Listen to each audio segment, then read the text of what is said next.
ও আমাকে খুব জ্বালাইতো। ওই রাত 11টা 12টায় ফোন দিয়ে আমাকে বলতো, আমাকে 100টা টাকা দাও। তো আমি রাত 11টার সময় তোমাকে কোথা থেকে টাকা দিব বাবা? তখন কার মোবাইলে বিকাশ আছে, আত্মীয় স্বজন, এই খুঁজে খুঁজে বের করে যে দাও তো। তা আমি বলতাম, বাবা আমাকে আর জ্বালাইস না।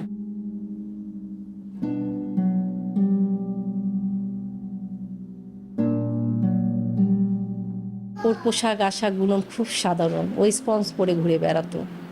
ওকে ভালো জুতা কিনে দিলে ও হারাইতো, ওরই পায়ে জুতা হারাতো। এবার যাওয়ার সময় একজোড়া জুতা কিনেছে। আমি বলছি, বাবা জুতাটা হারাইস না। আমার ছেলে জুতা এবার হারায়নি। ওকে নিয়ে এত টানা হেঁচড়া, এত এত জায়গায় পুলিশ ওকে নিয়ে ঘুরছে, ওই জুতা দুইটা অক্ষত ছিল। জুতা দুইটা যখন ওর বন্ধু বান্ধবরা আনলো, তখন ভাবলাম ছেলে আমাকে জুতাটা ফেরত দিয়ে গেল বাবা। জুতার জন্য অনেক কথা শুনছে ও।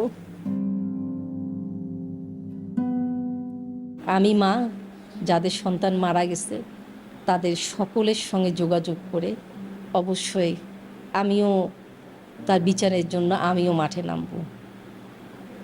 আমি এর বিচার চাই।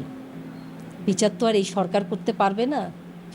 সরকারকে কিভাবে বিচার করার জন্য বাধ্য করা লাগে, নিশ্চয় একটা মা হিসেবে আমি তাই চাবো।